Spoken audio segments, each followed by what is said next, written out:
show, which was Grease. Anybody here in that show? Right here. Okay, well, you missed out, and you missed out because I was able to date Dallas. And, I like to think that she knew what she was doing because it's 30 years we've been married this summer. So, I think she knew it. She does have some intuitiveness to her. So let's see. On behalf of Joan's family, since I am family now the last 30 years, we would like to thank you for being here and for celebrating 90 years young.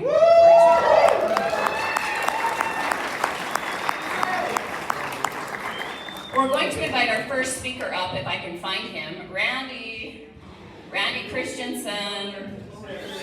Okay, come on up. You're the first. You were her oldest and favorite. So you're first on the agenda here. And we have some fun things. So thanks for being here.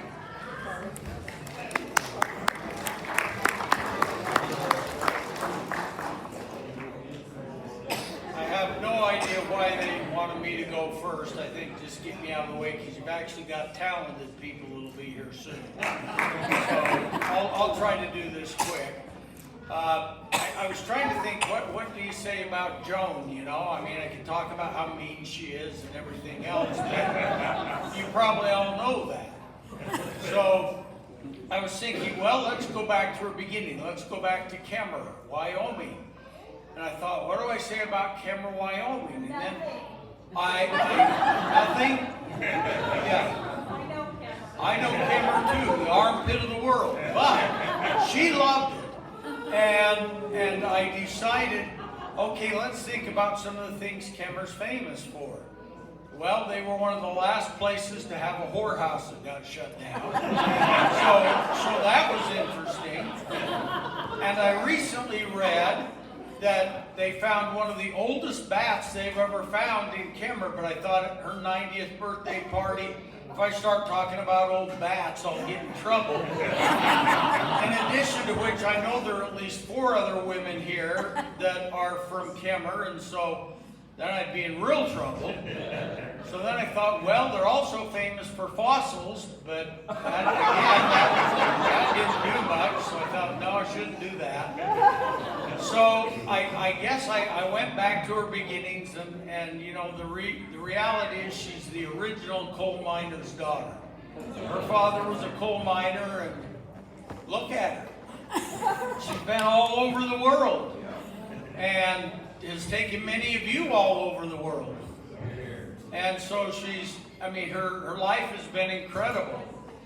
I was thinking about what kind of a mother she was to me too, and I didn't want to show you any of the scars or anything. So I thought that wouldn't be tasteful, especially if you're reading. So I thought I would just tell you a little bit about her.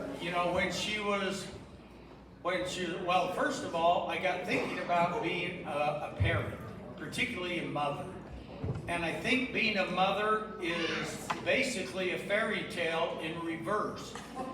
Because you start out in a beautiful gown and you end up cleaning up everybody else's messes. So it's kind of like Cinderella backwards. But I thought, what do I tell you about Joan? Well, before she went back to college, she was a professional dancer, and then she blew her knee out.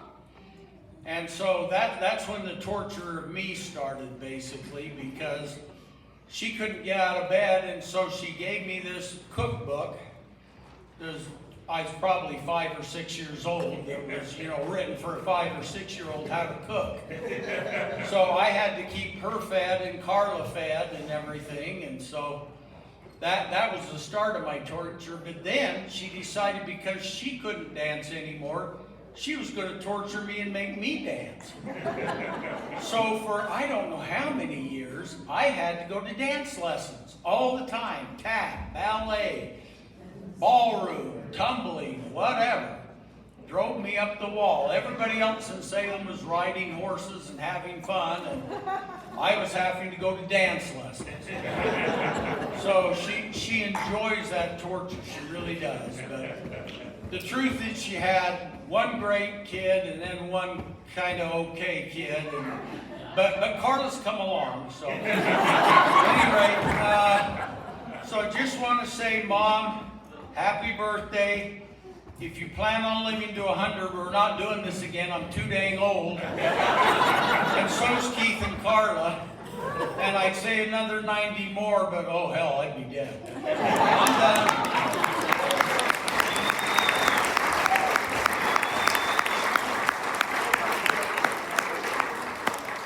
Can you imagine what Thanksgiving is like? It's a lot of fun.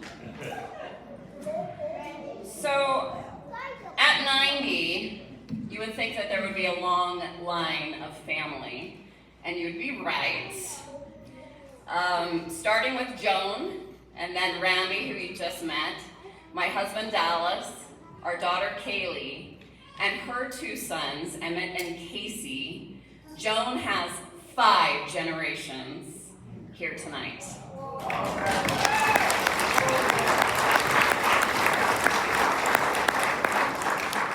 She's not just a legend in her family, she's also a legend with the many students that she taught, many of which are still here and are here tonight. And we're going to invite one of those students, starting with singer Emily Diazevedo Brown. She's going to sing Meadowlark, and she'll be accompanied by Derek Brown. Emily.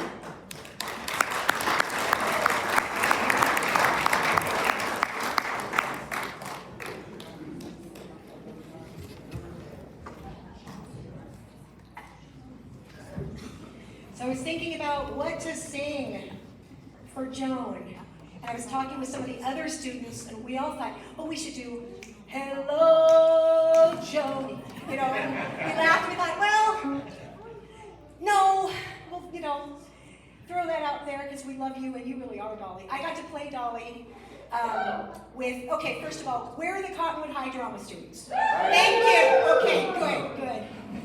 I came back as a super senior because the lead in Hello Dolly got mono, and I had just been out of Cottonwood for, I think, a year. And so Ken and Joan asked me to come back, and I guess had 2 weeks or 2.5 weeks to do the show. So that would have been fun, but I wanted to sing a different song because I think we come into high school, and you know, it's this weird transition. And I think everybody feels like they don't fit in. I think everybody feels like a misfit, like that they're alone, and they're the only one that feels whatever they're feeling. And then you enter the theater room, and that stage, the auditorium next to it. And all of a sudden, you're a king or a queen, or a star, or a lover, or a dreamer, or a villain, or a victim. These incredible roles that we can try on at this time when we don't know who we are. We don't know that we get to create that. You know, we think it's just handed to us, some role to play. And so we go in that room, now the Joan Hahn Theater, I love that they named it the Joan Hahn Theater, where we belong. It's misfit high school students, maybe we got our, you know, acne faces or whatever, and some are too tall, I was too short, and we have a place where we're safe, where we have a family, where we have other people who maybe do or don't fit in, and we can play together and we can create. And ultimately, isn't that actually what we do in life, right? We try on, we make a choice, and in theater we're always talking about making a strong choice. We make strong choices, and sometimes they work, and sometimes they don't. But Joan created a safe space for us to practice life, to make strong choices. And sometimes they work, and sometimes they don't. And we can experience being the heroine, being the beauty, being the lover, or anything else. And for that safe space of belonging, I thank you.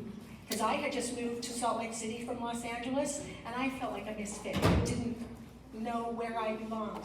But in that room I belonged, and I was safe. And thank you for that gift. And I know many of you experienced that same thing.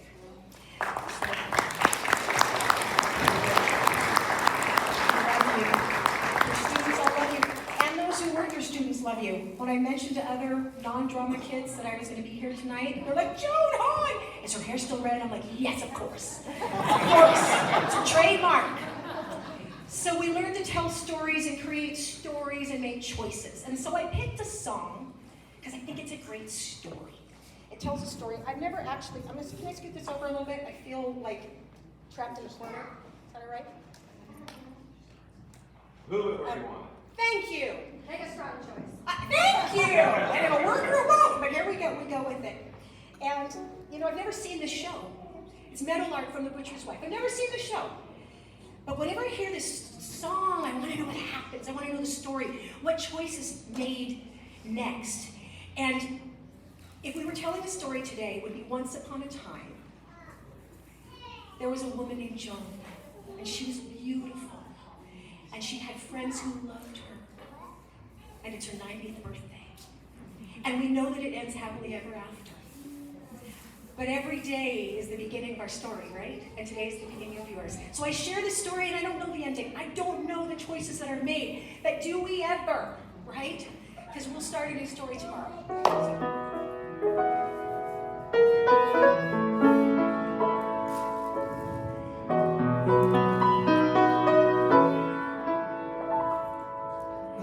When I was a girl, I had a favorite story of a meadowlark who lived where the rivers wide.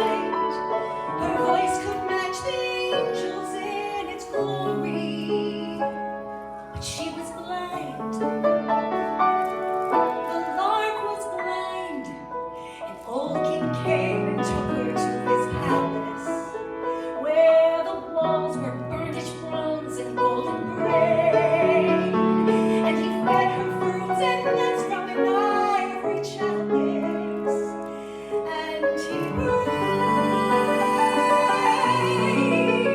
sing for me, oh my meadowlark, sing for me of the silver morning, set me free, my meadowlark, and I'll buy you a priceless jewel, and cloth of brocade and cool, and I'll love you for life if you will sing for me.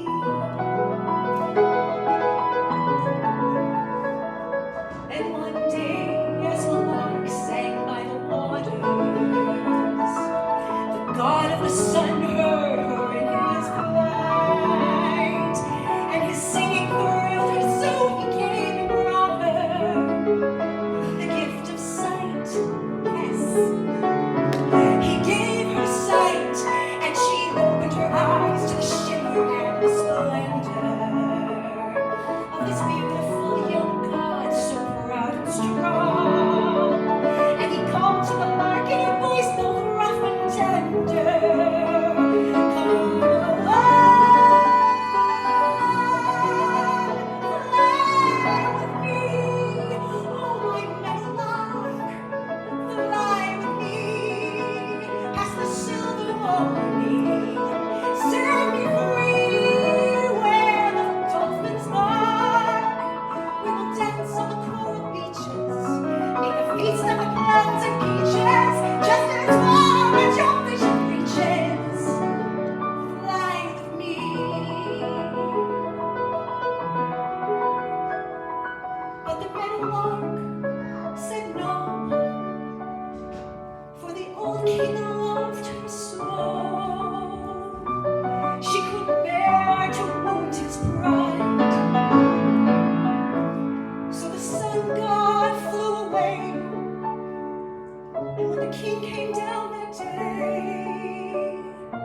know I leave worlds behind me, but I won't let tomorrow find me back this way.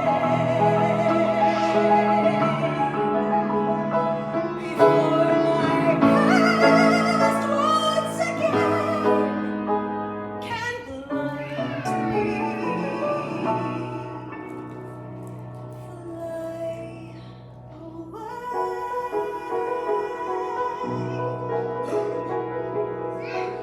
And we won't wait to say goodbye, my beautiful young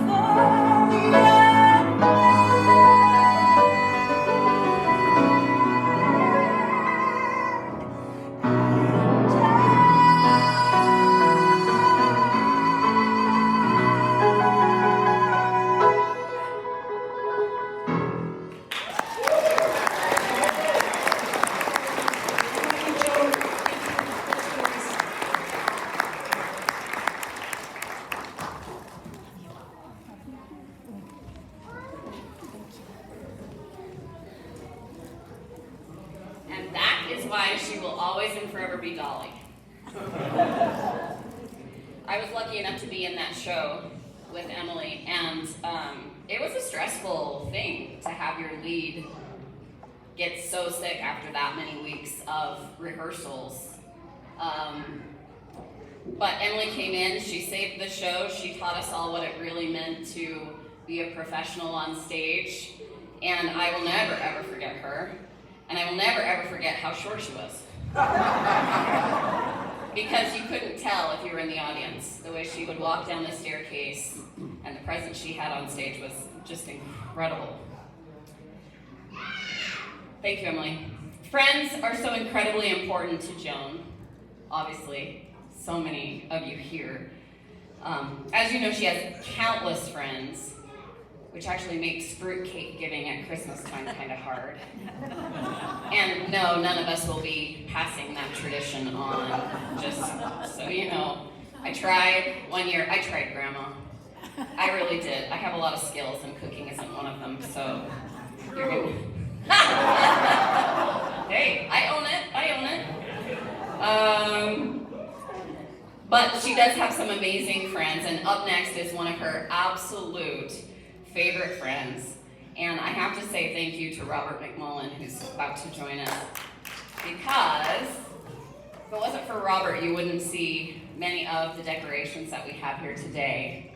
And also I have to say, big shout out to Greg. We love him, we miss him. And I know that he is here right now in all of the beautiful things that I was able to get for you from him. And he's here to say happy birthday to you. And Robert is going to do that as well.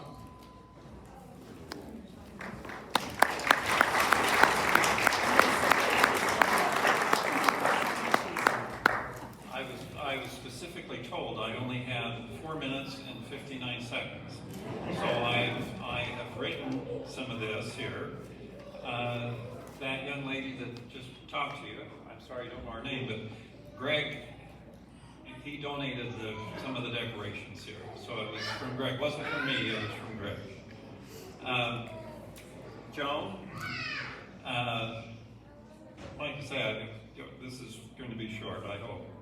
Anyway, I met Joan in the fall of 1965. Yes, that is 58 years ago. So I was a sophomore at Payson High School, and my dad suggested that I sign up for speech, and so I did. I signed up for speech 1, and I went in there. First day, it was a room at the top of the stairs, and there were tiers, and it went up. And there were 2 young ladies sitting at the top of those stairs, and Joan even remembers them. And one's name was Debbie, and the other one was Glenn. And they were, and Lemuel back here, he remembers. They were toughies, and you didn't want to cross them. But they came to Joan's class, and it took her while, but she won them over. She really did. And it was great.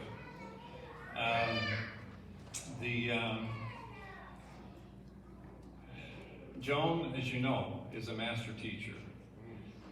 She cared for her students. She cared for them as individuals, and she recognized them as individuals.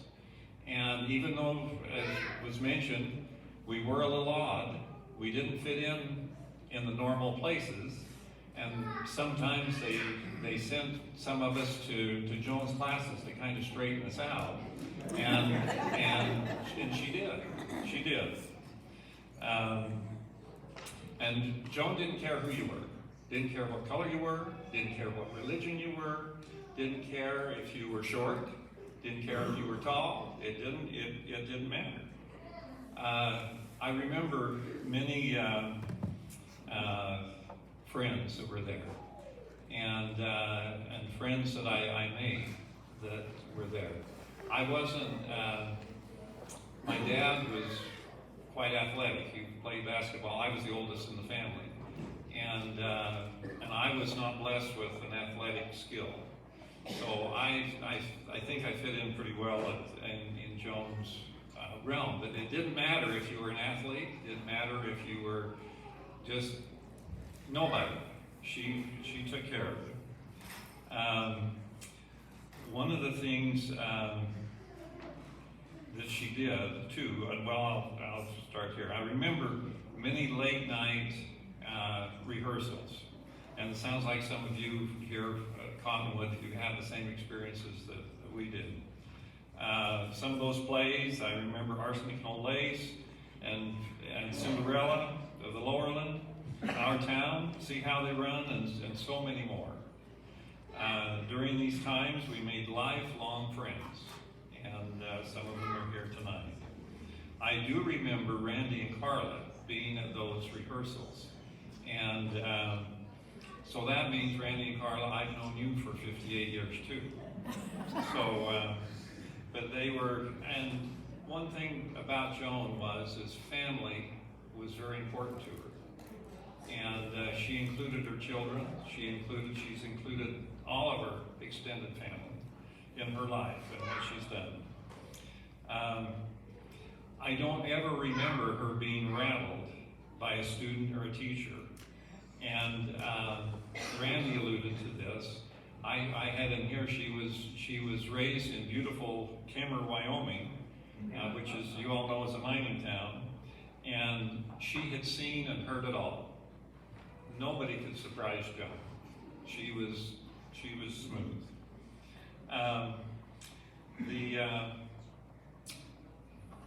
An example as a friend, Jackie and I, my sweetheart, we have a nephew, and he went to Cottonwood High School, and Joan knows who he is, and she literally, to this day, he has attributed his success in life to the lessons that Joan taught him, and how she befriended him and took care of him. He was saved from the dark side, from what I understand, by a caring and loving teacher who went out of her way to listen, encourage, and guide him through some really difficult times. Her door was always open. You could always talk to Joan. She was your friend. She really was. She could see the good and the hidden talents in her students, and she had a way about her that she tried to please her and give her your best. She would encourage, make corrections when necessary, and expect you to give her your best performance. I believe that she made us feel important and that she could count on us. We felt needed and appreciated, so we didn't want to disappoint her. She could bring out the best, like they say. She inspired generations of students to better public speakers, orators, debaters, radio announcers, actors and actresses, and above all, to be better people who would make a difference in the world. And because of Joan, she has made a difference in the world. The individual was always the most important to her. I thank God that Joan has been and continues to be a special part of my life. I love her dearly. I love you, Joan, and wish you many healthy and happy birthdays. And if Randy's not here to take care of you on your 100th, I will do it, I promise.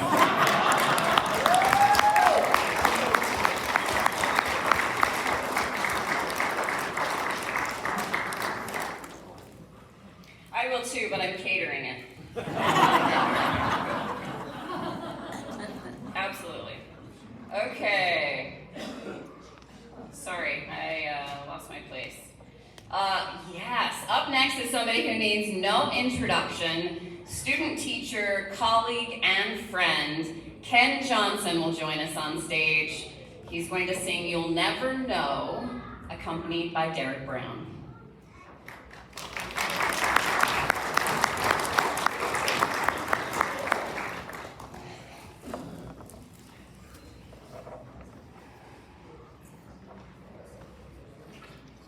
I've known Joan for 100 years.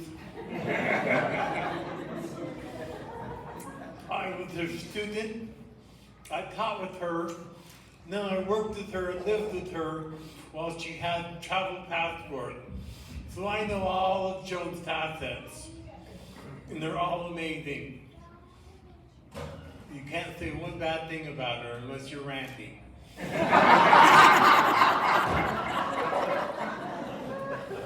Carla wouldn't, no matter what.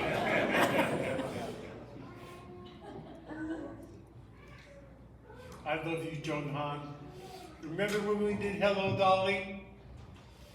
And Emily had to leave Dolly Levi. Well, the Dolly we had, her name was Angie Menlove.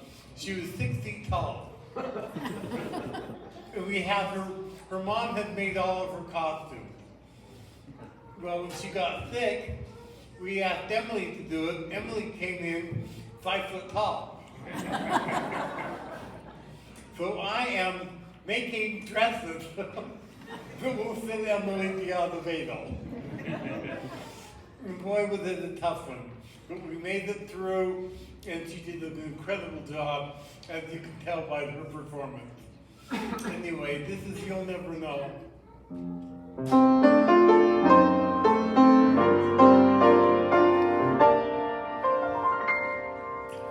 Darling, I'm so blue without you. I think about you all through the day. When you ask me if I'm lonely, I have only this to say. You'll never know just how much I miss you. You'll never know just how much I care.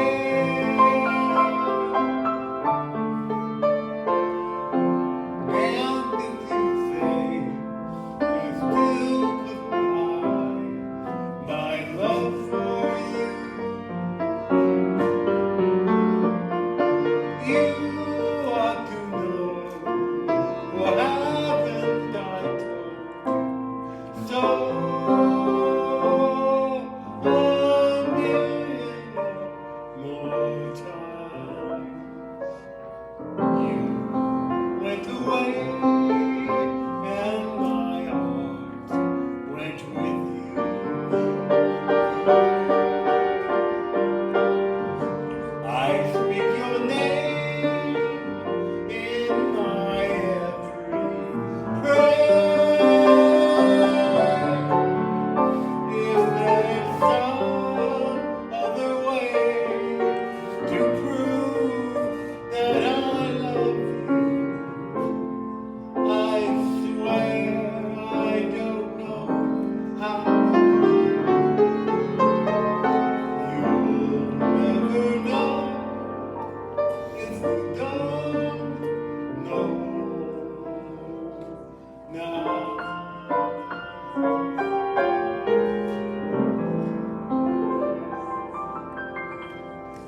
Thank you, Ken.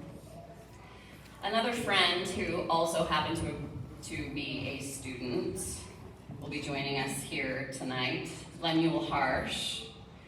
And I don't think Lemuel knows how many stories Joan tells about those kids from, was it 1965?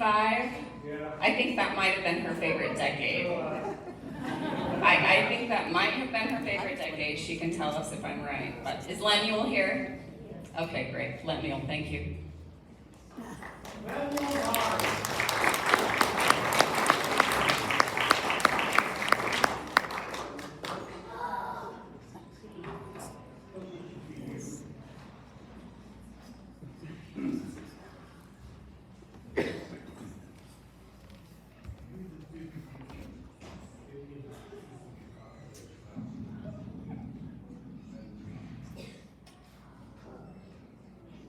So go back with me to 1965, okay? The old Payson High School, someone was speaking about bats. About every 3 weeks, bats would fly through the ceilings of the high school. You hear the girls screaming, running from one end of the hall to the other. And here's me.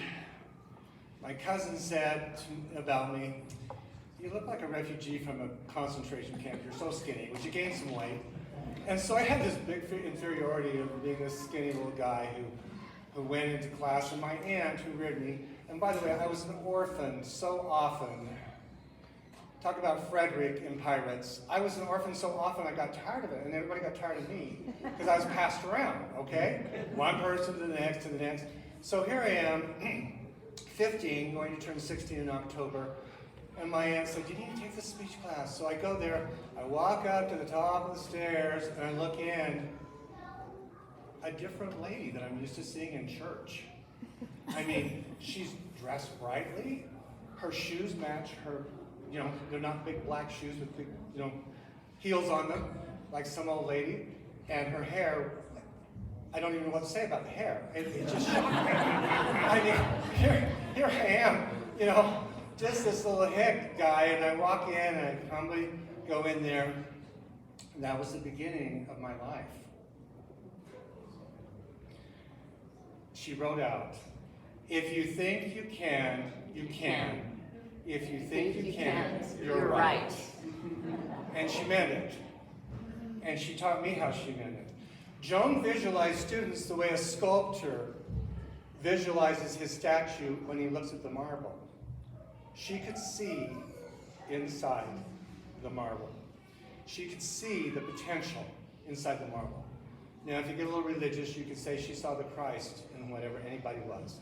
Now, let me tell you, Glenn and Debbie, I don't know where Robert is, Glenn and Debbie and Kathy Abbott, and they're great people now, but they were the ladies in our town that were the gossips, but they were tough girls. And I was backstage, this little skinny guy who was a paper boy, and one of them came up and said, who do you think you are taking my boyfriend? Who do you think you are? And I'm like, there's going to be a cat fight here. These are big girls, okay?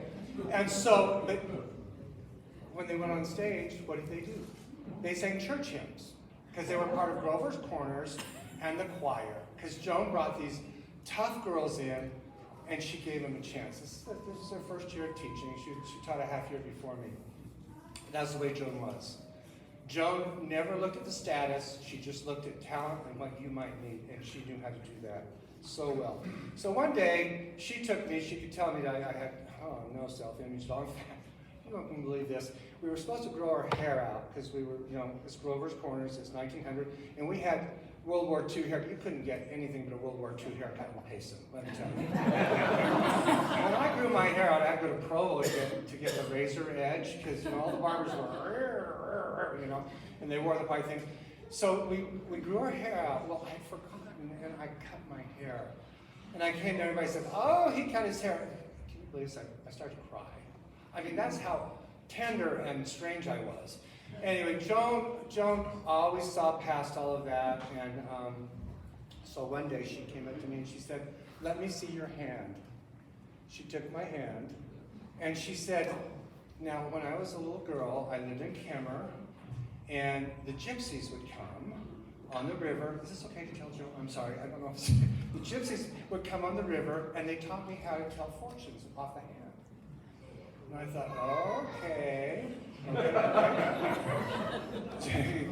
Because I went into this very straight Mormon home, let me tell you. So she took my hand, and the first thing she said is, the first 6 years of your life are turmoil. And that's what happened to me. Parents divorced, I was passed around, blah, blah, I'm like, oh.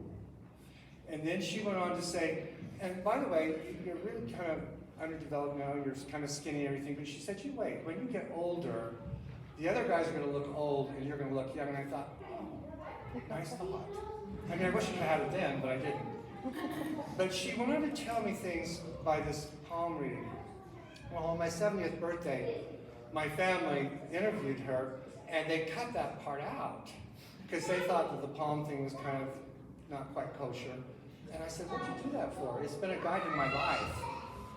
That's Joan. Joan used any talent she could to make you feel like you could do something. And if you failed, she didn't accept that. She would do anything she could to help you move on. Our greatest weakness lies in giving up. So Thomas Edison says, let me just tell you about an experience we had. Robert mentioned arsenic and old lace. Joan turned this over to a student teacher who said, oh yeah, I can direct this. I know I can do it. We were all enamored because the student teacher was a lot younger and this, that, and the other. So for 7 weeks, we rehearsed that show, and it wasn't coming together. We were at our dress rehearsals, guys, and it wasn't coming together. And 2 of the leads just finally said, look, I'll say Miss Jones. Miss Jones, we can't do the show. It's awful. It's not working. 4 days before opening night. Are you with me? 4 days. And so the student teacher just blew up, and you guys are such insubordinates. You are blah, blah, blah, blah, blah, blah. But we were right, even though we should have probably not done it that way.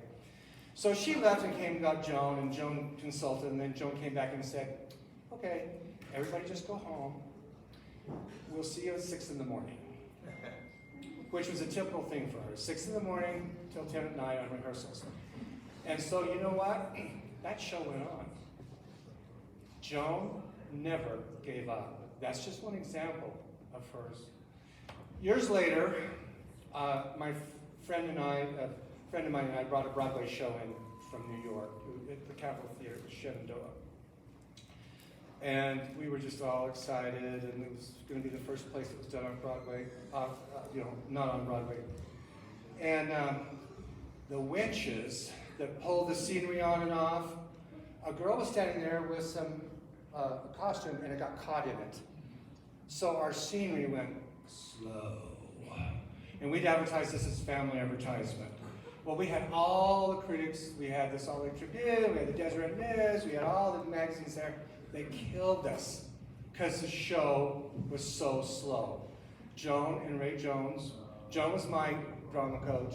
Ray Jones was the drama coach of my friend who we brought the show in. And Joan said to me, I feel really badly about this. And when I looked at her, I thought, you feel badly, but we have to get this show together before tomorrow night because we cannot give up on this thing because Joan taught us never to give up.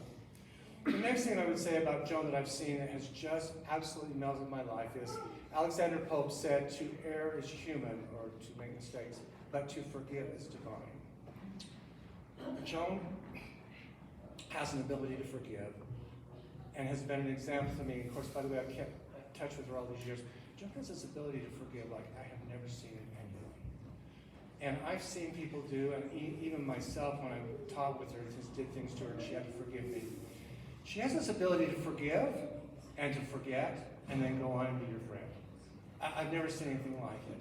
It's so stunning to me. And so all the things that I've gone through, that's made a difference to me with Joan.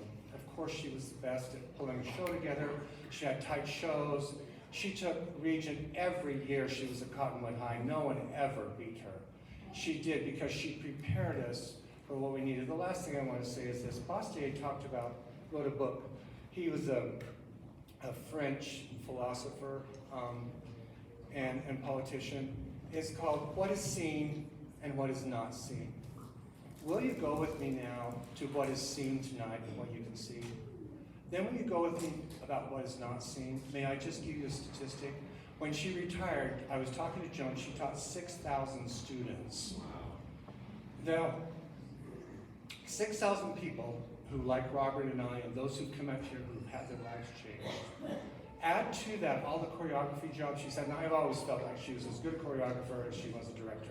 She just never had the chance to really do that. She did it. Actually, the Payson Community Theater, she choreographed the first show, and it made all the difference. And she did the Utah Valley Opera. Come with me further than 6,000 and what you're seeing here. This is the unseen. Think of a small stadium, a small football stadium filled with people, 10,000. I think we might get close enough to the number of lives that Joan has affected. But of course, I'm standing here tonight, because of what she did for me. And I owe my life to you, Joan. And the way you pulled me up from being that orphan, and the way you helped me and stood by me, and you stood by me all my life. In fact, I'm going through a big thing right now, and I just called Joan and talked to her, and she said, well, if you need me to come to Salt Lake, I'll come anytime. Yeah, there's someone who changed the world. Thank you, Joan.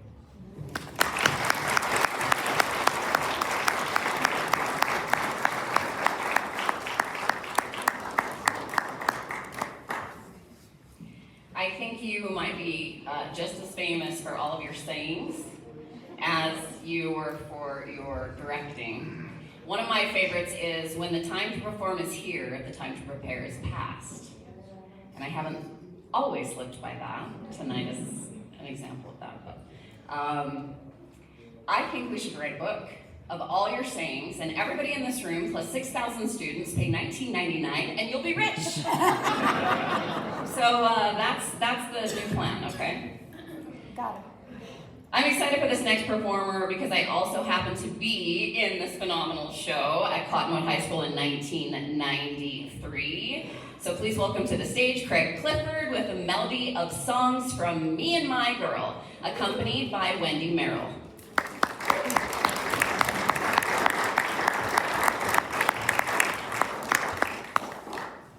So I have a story first.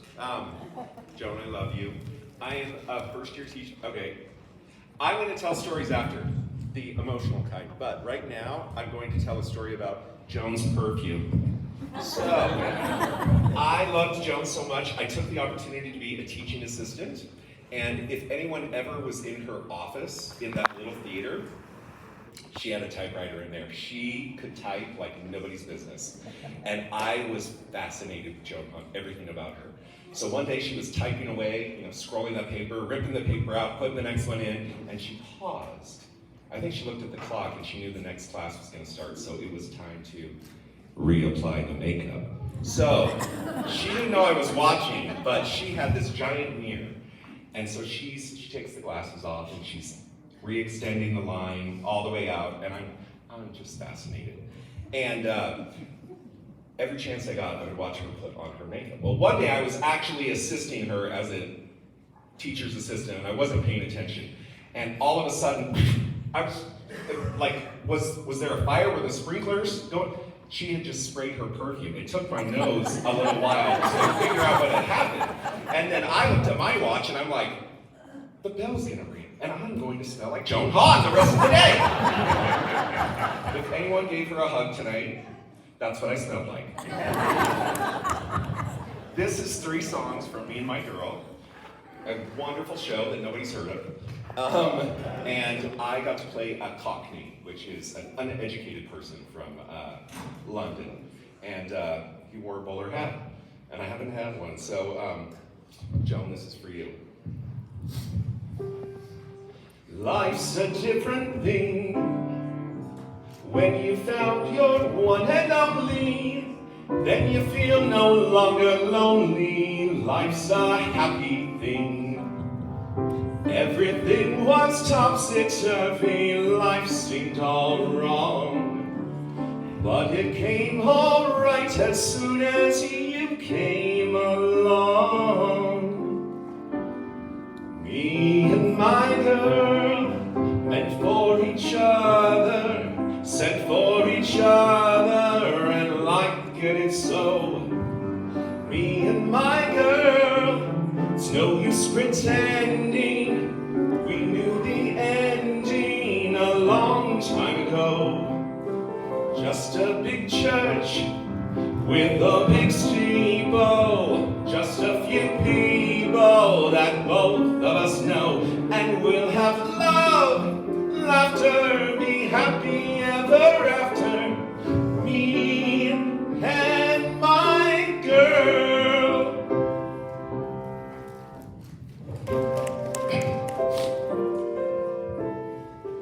Lambeth you've never seen, the skies ain't blue, the grass ain't green, it hasn't got the Mayfair touch, but that don't matter very much. We play a different way, not like you, but a bit more gay. And when we have a bit of fun, oh boy,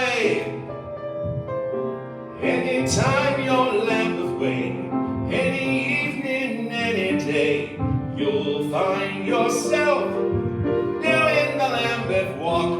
Oi, every little Lambeth gal with a little Lambeth pal, you'll find them all doing the Lambeth walk. Oi, everything bright and breezy, do as you darn well pleasy. Might as well make your way there, go there, stay there once you get down Lambeth way. Every evening, every day, you'll find yourself doing the Lambeth walk. Oi! It's been 30 years. Leaning on a lamp, maybe you think I look at a tramp, or you may think I'm hanging around to steal a car. But no, I'm not a crook, and if you think that's what I look, I'll tell you why I'm here and what my motives are. I'm leaning on a lamppost at the corner of the street in case a certain little lady comes by. Oh me, oh my, I hope the little lady comes by. There's no other girl I could wait for, but this one I'd break any date for. I won't have to ask what she's late for. She'd never leave me for late. She's not a girl like that. She's absolutely wonderful and marvelous and beautiful, and anyone can understand why. I'm leaning on a lamppost at the corner of the street in case a certain little lady comes by.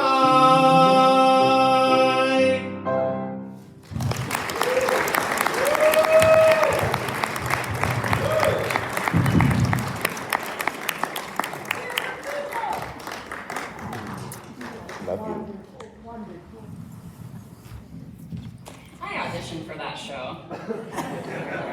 And I did get a speaking part. But I didn't get the lead. Ruth Barrow got that one. Yeah. And I don't think I've ever told you how mad I was. Because I was really angry. And Ruth isn't here, by the way. I don't see Ruth in the room. So I'm just saying. I did, however, get to play alongside Craig Rumors the same year, which was my most favorite show ever. The lead. The lead, thank you. And I actually got cast in the same role in college, which was so disappointing because Joan did it so much better. And I made sure there was no one from... Yeah, I'm good. Okay. Joan is one of those incredible people that really makes you feel special. She can listen in a way where you believe you are the most important person in her world. And if you're lucky to be considered a niece or a nephew or a grandchild, you know you really are.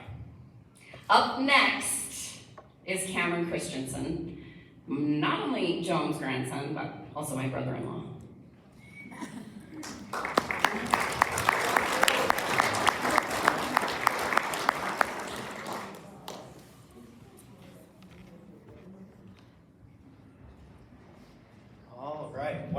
It's a large crowd. So I'm not a performer or a singer, so I'm just gonna talk, I'm not gonna sing after.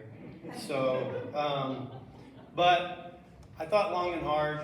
I heard my grandma wanted me to talk, and so I gave her a call, and I'm like, so you want me to talk? And she's like, yeah. And I'm like, why do you want me to say so many horrible things about you in front of so many people?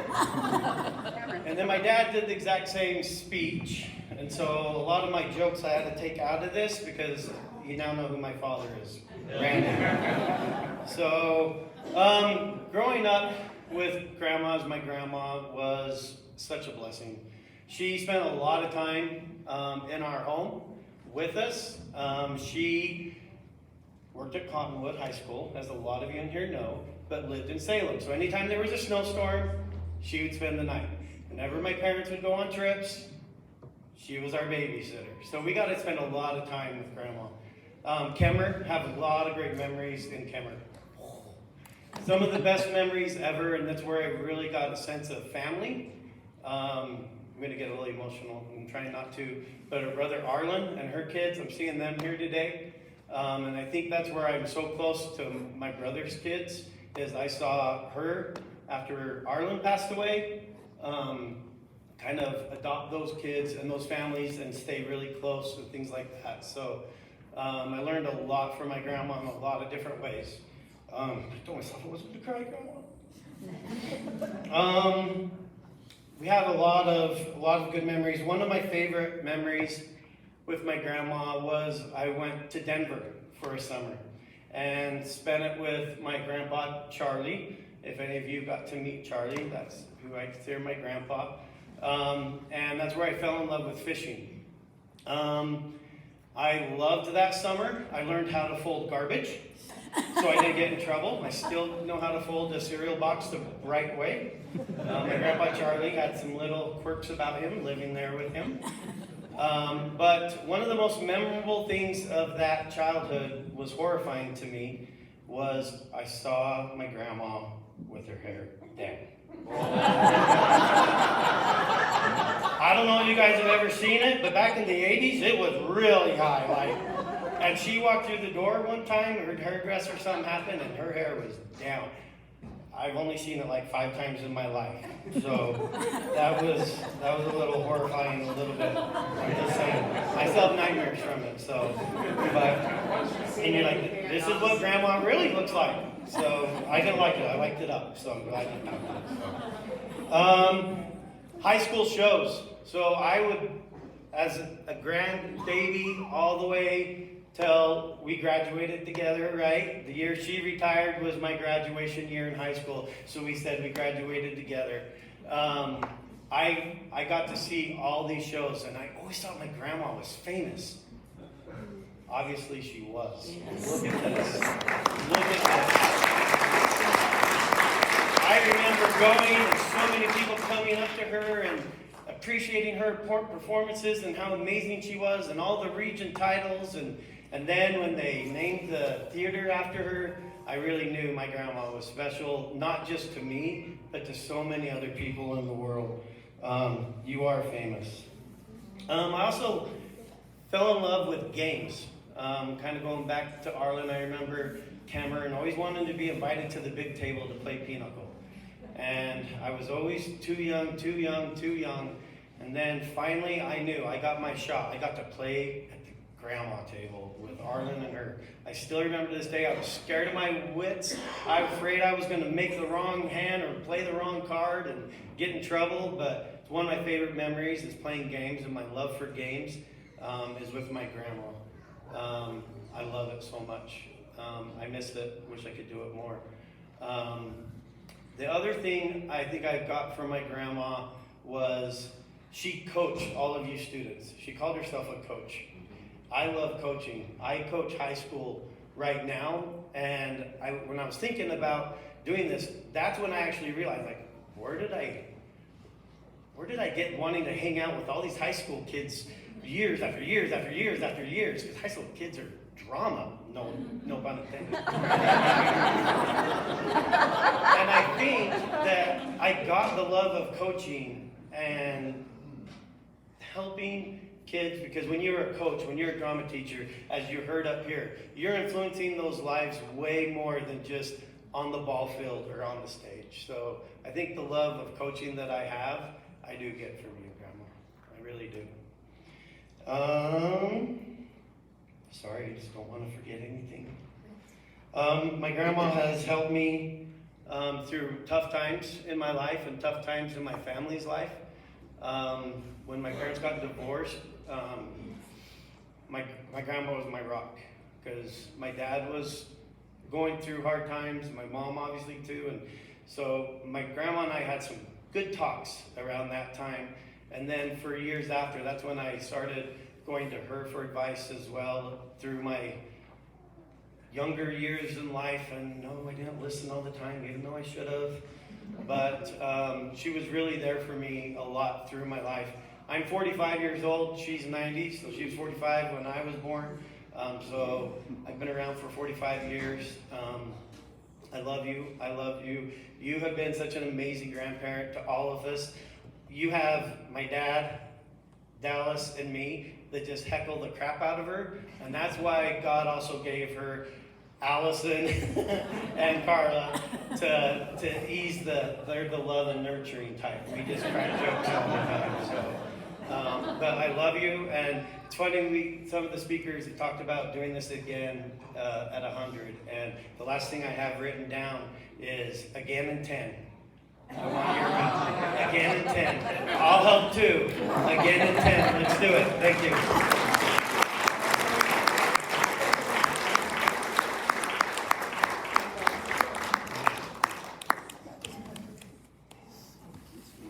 And Cameron, I want you to know you really are an incredible uncle.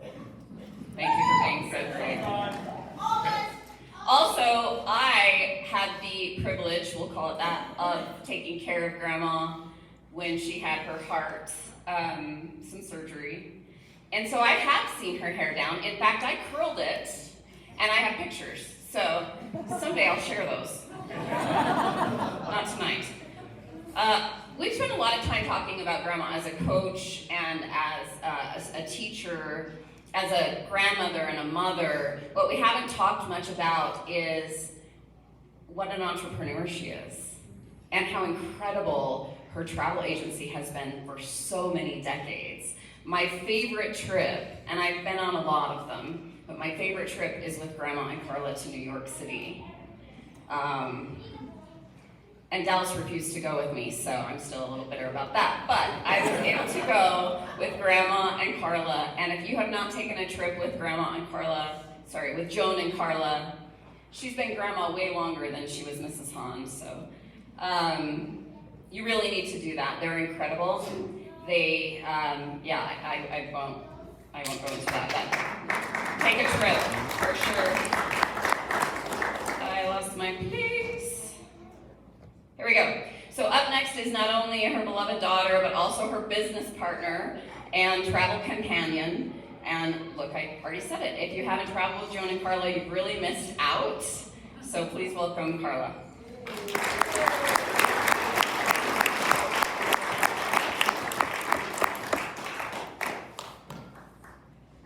I'm not as tall. Live that down. I am so privileged to have the mother that I have. And I know that. I adore her. She is a rock, and she has been handed many times in this life lemons, and she's turned them into lemonade. She really is an incredible woman. And I remember as a little girl, I was walking home, probably from playing with somebody along the canal road, and as I walked up to our house, she was standing out on the front porch in her bathing suit. And that was not normal for her. She doesn't like water, she doesn't swim. But I came up and she told me, and as I walked, I was a little girl, maybe 6, and as I walked up there, I just thought, my mom is so beautiful. She is just stunningly beautiful. And I'd never thought about my mom that way because she was always just mom. And she still is beautiful. That's amazing. She's just so beautiful. Inside and out.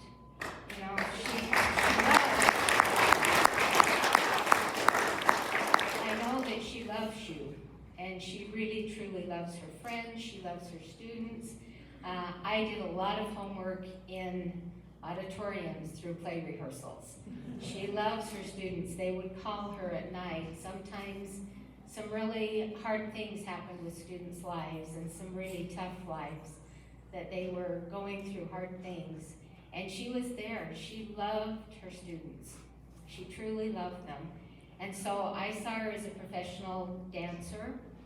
And as a little girl, I would sit at the top of our stairs and I would watch her teach ballroom dancing. And she would be down in the basement. She was teaching ballroom dancing. She and my dad danced beautifully together. We did, back in the olden days, a lot of Golden Great Balls. And Randy, I was there with you in all of those dance classes. And I hated ballet. Tumbling was okay, tap was okay. I was such a tomboy that, ballet was just like torture. But anyway, she, as time went by and I grew up and everything, in 1997, she asked me to come to work for her. I have a degree in business management. And she needed help with just the checks, with bookkeeping. So I came in and she gave me a TV tray to be able to work on. I was like, okay, this is good. So I'm in the office on a TV tray and I'm handling the checks and that type of thing. And 25 years later, here I am with her. She is still in the office. You won't believe this, but she's still in the office every day with me. She's there about 9 in the morning. At 5, it's like, okay, we need to stop. She is incredible. I mean, she is probably the best salesperson I've ever known. I mean, she loves selling. Most people do not love selling, but there's nothing she enjoys more than getting on the phone and talking to people about travel, because she loves travel. You've all heard about Kemmer, Wyoming, and we spent a lot of time in Kemmer. That's where my grandparents were, and my aunt and uncle and my cousins, and we had so much fun in Kemmer. But she said as a little girl, there was a train that came through town, and she used to stand to just look at that train and think, one day I'm going to get on that train and I'm going to see the world. And she has. She's been to 102 countries. She's been to all the states of the United States. She's been, I think, most of the places she wants to go. She's been to 6 continents, and she said, I don't really know if I care if I go to Antarctica. As I said, she does not swim. She's like, no water, it's okay. Anyway, but she made sure we had swimming lessons. She wanted to make sure we could save her. Randy and I both took life-saving classes. Well, both of us. We passed our life-saving classes because she was determined if we ever went over into Deer Creek Reservoir or something like that as we were driving to Kemmer, we could save her. She made sure. Anyway, she is amazing. She loves travel. She is so grateful to all of you for being here tonight.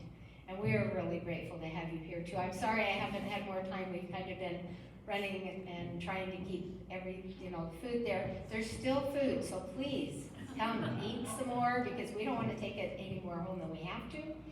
So please come back and eat some more and know how grateful Joan is that you are here with her tonight. And happy birthday.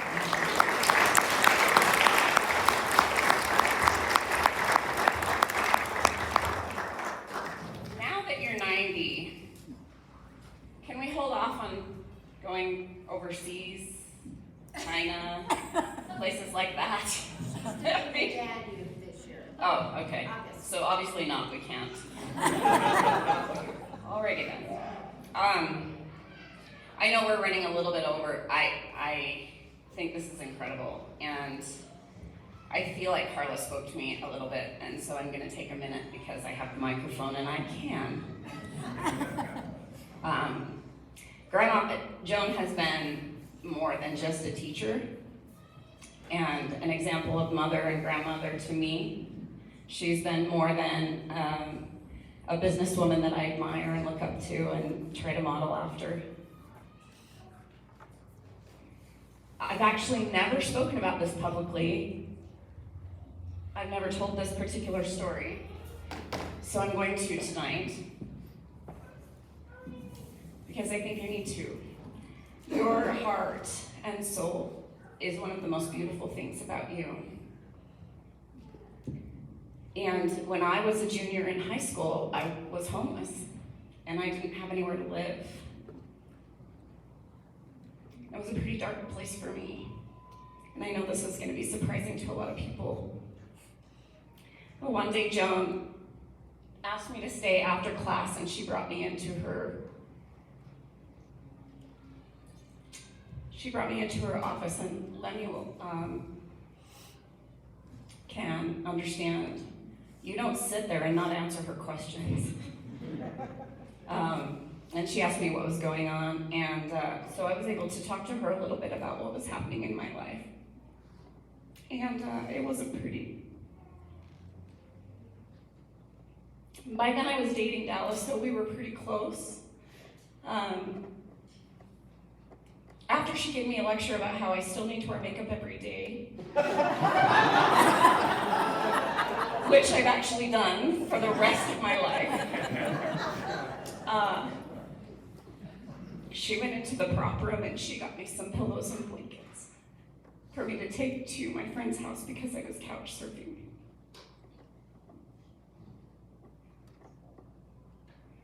And she told me that I could sleep in the little theater if I needed to, just not to tell the janitors. So, you have saved people's lives with the heart that you have. And I happen to be one of them. And I know that I told you that in person, but I wanted to say it publicly. We're family, right? This is family. Thank you for giving me that opportunity.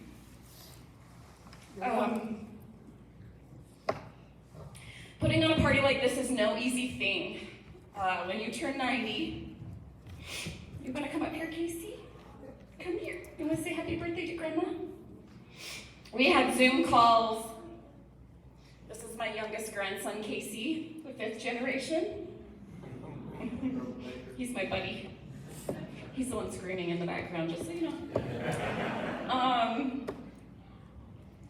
But the family really has done amazing things, and I would just love to have everybody that helped with the party, all the family, Stan, Charlene, if Sarah and Stephanie are here, Allie, Mike, Dallas, and Jordan, who put the Joan is 90 over there together, which is much bigger than we thought it was going to be, by the way.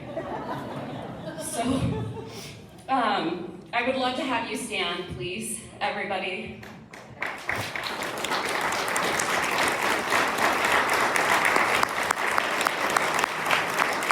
Thank you so much. Thank you for the help of today's party. Thank you to Randy for writing the invitation that Joan insisted and I was afraid of. And thank you for everybody that, well, thank you for the 16 people that said yes, they were coming to this event on Facebook. I was a little bit nervous. Okay, go ahead. But it would not be a birthday party if we didn't sing.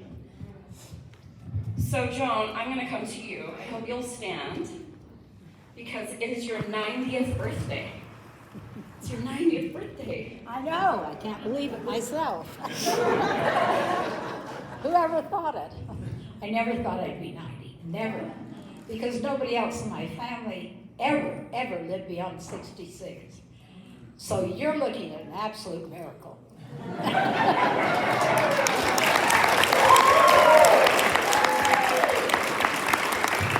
Will you all join me in singing Happy Birthday? Happy birthday to you. Happy birthday to you. Happy birthday, dear Joan.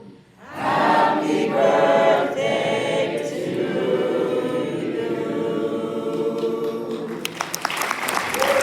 Happy birthday.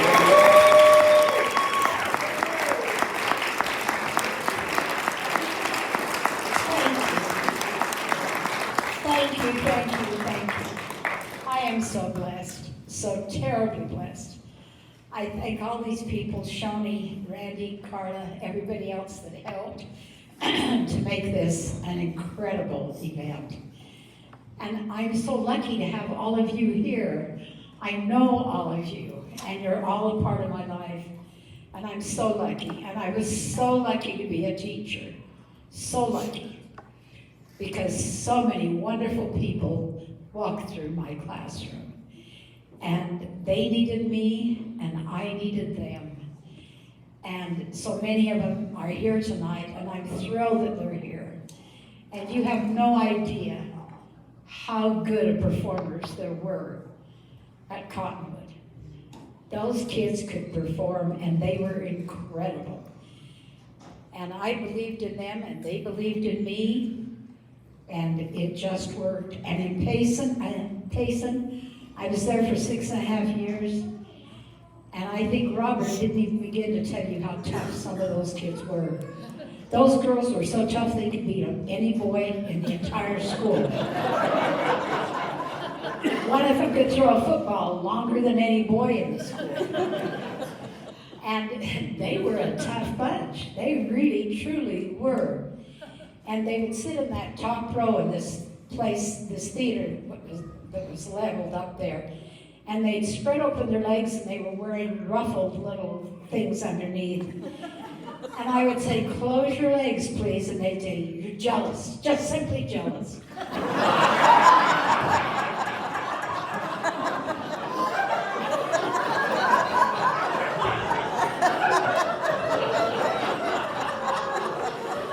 And I had to teach these kids the scarlet letter.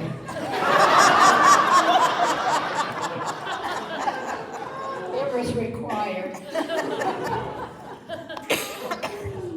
But anyway, they turned out really good. I was with Carla shopping one day, and one of them came up to me many years later, and she said, oh, you were the best teacher I ever had. You learned me more than anybody else.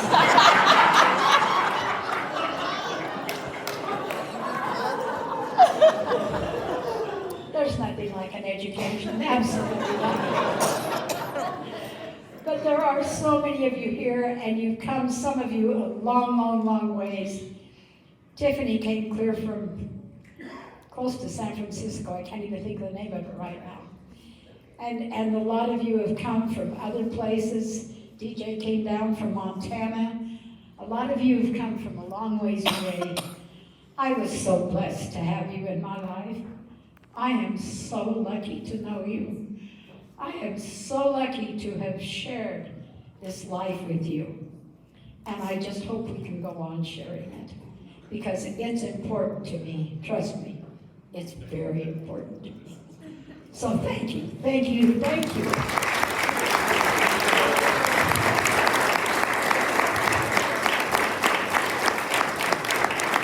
Okay, we're not done. Well, you wrote the program, Joan. I can tell that I'm rubbing off on you, because I'm not sure you would have told the ruffle story like 10 years ago.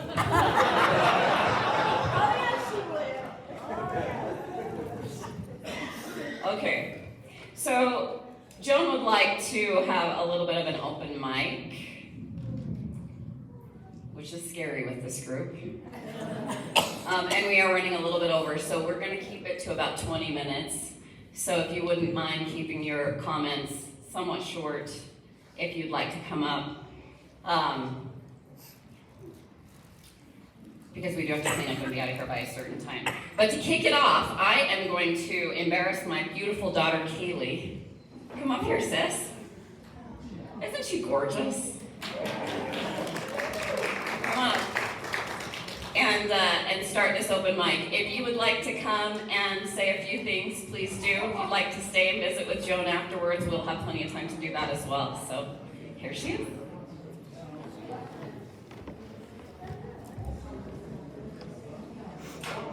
Hi, I'm Kaylee. I'm your grandma. She's grandma to me.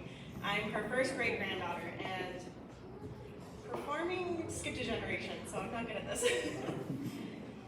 My grandma calls me about 2 or 3 times a month on a Sunday after church, and a couple of years ago, I ended up becoming a single mom. And she called me on my way to my parents' house because I was leaving. I was going home. And I said, Grandma, I don't know what I'm going to do. And she said, you're going to do it. That's what you're going to do. And she went over budgeting with me. She went over cooking. I mean, she's already gone over cooking with me my whole life. But she is my rock. I did a presentation in high school of who was my hero, who was the woman I looked up to the most in my life, and I love you. But it was Grandma. It was Grandma. And I believe she still has that presentation in her room at her home.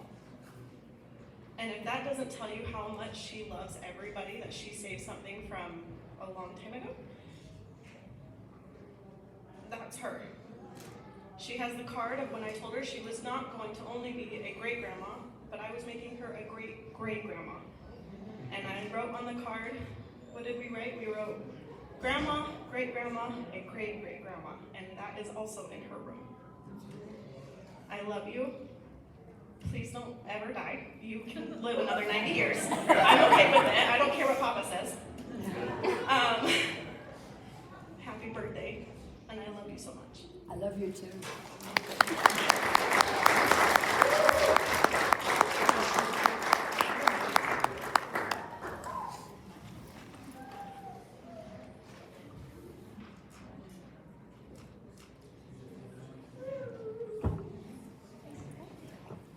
Love you, Grandma.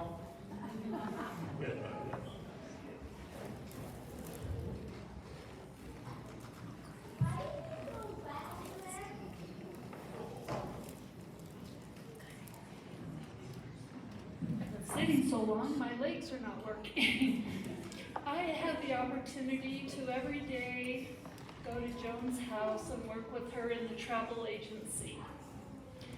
I retired from corporate America about 6 years ago and thought, oh great, I'm gonna rest, I'm gonna travel, I'm gonna do all these really great things, organize my closets. And after about 6 months, it was like, I am so bored. What am I going to do with the rest of my life? So I called Joan, who we all knew through my very best dear friend, Greg Phelps, and said, I want to come work for you.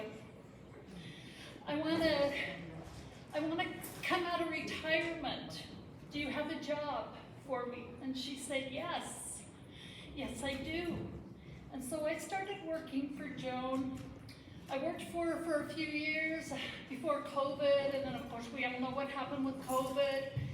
And then I came back. I started doing some stuff for my daughter who lives in Houston, but I just wasn't happy. And so I called Joan and said, can I come back to work? And she said, absolutely. So I have the privilege every day of studying under, I'm not a drama student, but I get to study Joan.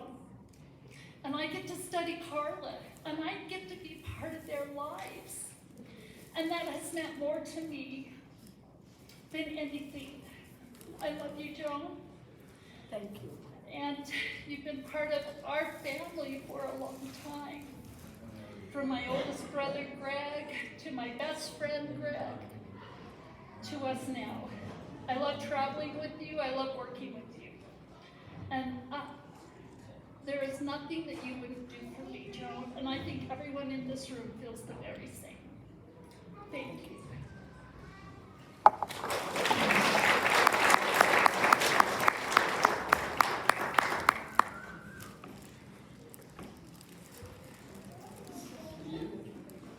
There are so many stories and so many things.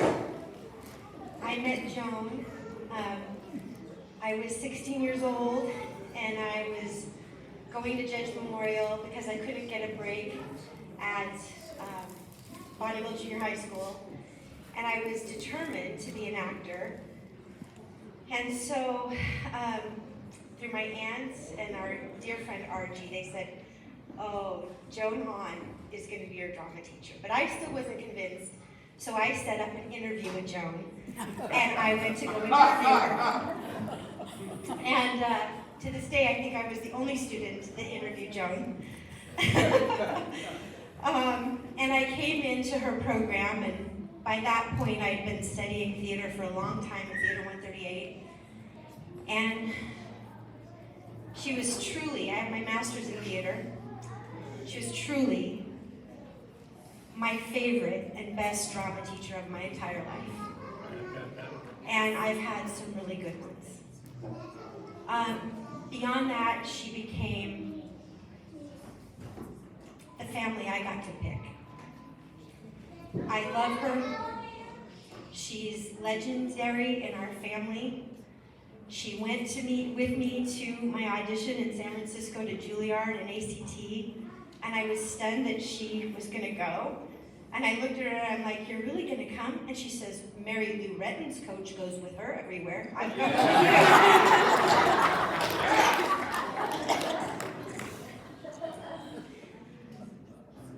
I wouldn't miss tonight, Joan. And from the minute we got to save the day, Paul said, "Oh, you're going there. You're gonna be there." And he sends his love, and the kids send their love. She came out, stayed with us, made ice cream with my kids, and I'm gonna bring her back to make some more ice cream and to hang out. And just thank you for being everything that you know that you are to me. And I love you forever and ever, Joan. Forever and ever. Thank you.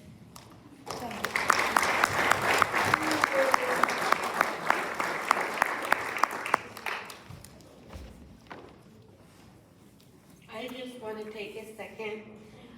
I don't think Joan knows how famous she really is. When I was in high school,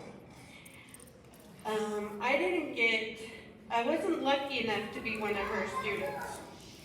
I went to Spanish Fork High School. But my drama teacher in Spanish Fork High School, almost every time that I went to a competition or something, they all knew who she was.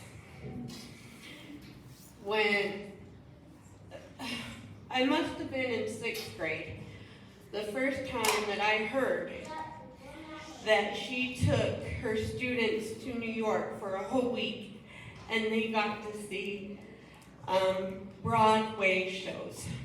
And ever since I heard that, that was my big dream. I wanted to go to Broadway and see a real Broadway show. And after I was married, my husband made that dream come true.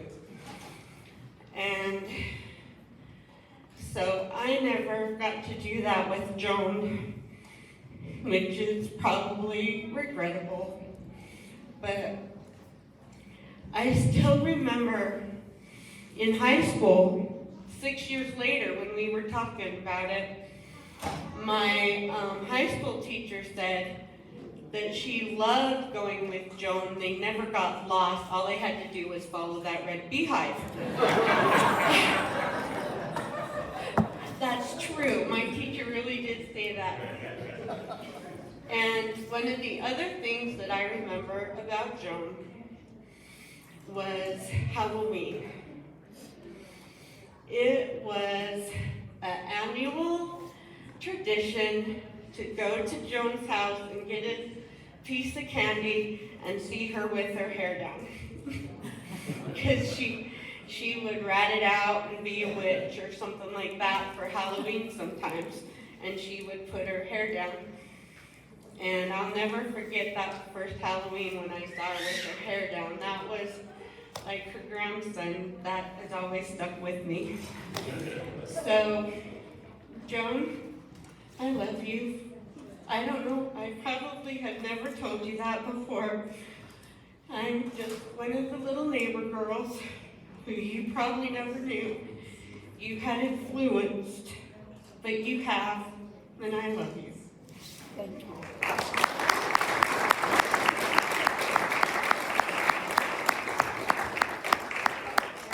I'm just going to make a really quick announcement. Some people got trapped in the elevators, so please don't use the elevator. Are they out? Yeah, no, they're out now. They're out now. All's good. We're gonna take 2 more people. It looks like I've got this one and this one here, and then we'll just take some time to mingle, okay? My name's Avril Tuckness, and many of you probably don't know me, but I'm Corey Tuckness's daughter. Worked with Joan for years, yeah. And when I was little, no one really explained to me who Joan was. She was just the woman whose house we'd go to during Christmas with the green carpet and the purple tree, and I thought she was amazing. She was like this magical woman, and I was just so perplexed to go there. I thought I was so special, like this celebrity's house we were going to. And I just truly loved every time going there. And to say I went to Cottonwood, I just graduated last year, and to say that she is still an icon is an understatement. When we find out Joan was coming to a show, oh my goodness, the whispers, it was like, oh my gosh, guys, Joan is coming tonight. If we aren't on our game, then we're screwed. And it was remarkable every time. And I promise you, we gave the best performances when she was there. But I had the utmost of honor of last year of getting the Joan Hahn Award and Scholarship. And I've never been more scared than sitting in that room with just Joan Hahn, this icon that I've been watching for years, and this little girl who I went to this house, and I was just so excited to talk to her. And I was so excited to just be an adult with her. And some of the questions she asked me are the best interviewing questions I've ever had in my life, and got more out of me than anyone else did, even these big colleges. And we just had a wonderful talk. And I was supposed to be in rehearsal. I was supposed to go play the witch and go sing Last Midnight that day. But we were in there for 45 minutes, and I missed that. And I go back into the rehearsal room, and Adam goes, "Where have you been?" I was like, "Oh, I'm talking to Joan." I was having a great time. I don't know about you. But I'm now studying to be a theater teacher, and I sit in those classrooms every day. And I'm more than thankful that I have a predecessor that I never got to see her do what she did, but the stories I hear and the things I get to learn from that, I can't wait. And if I am a 1/100th of the teacher Joan Hahn was, if I get 60 students, I'll be happier than anything. So thank you so much for being such an inspiration.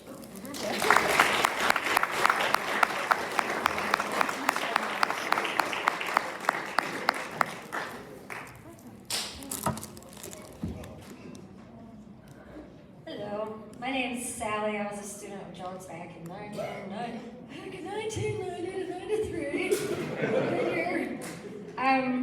But I did tell Joan this a little bit, but I wanted to get some context to her influence on me. Like, I was going to junior high school on the west side there, and like, junior high was probably the toughest time of my life. You just divorced parents, and like, the kids, it's just a rough time all around. I got picked on a lot. I was very quiet, super shy. My self-esteem was below the dirt. It was really, really tough on me. And going into high school, I moved in with my mom, and I thought, oh my gosh, nobody knows who I am. I can be anything I want.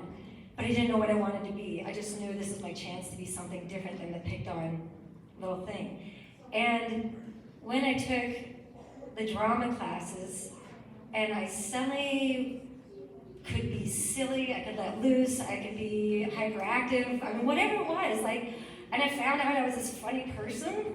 It was amazing to me, and that I was likable, and it just changed my whole world, and that was totally acceptable, and I could explore myself and express it in ways that I never had given myself permission to before. And it changed everything. I found a self-esteem, you know.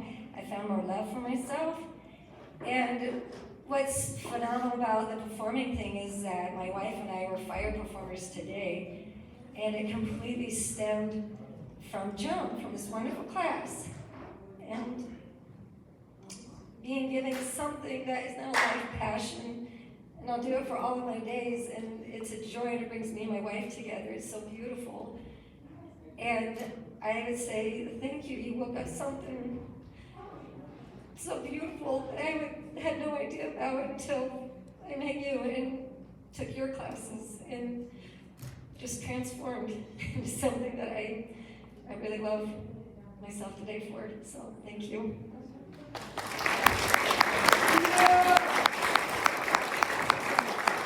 Okay, hopefully you were able to bring a memory. If you were not, there are some papers in the back. Please sign the guest registry. She would like your phone number and email to stay in touch with you. And other than that, just enjoy each other's company for the next little while. Thanks, everyone.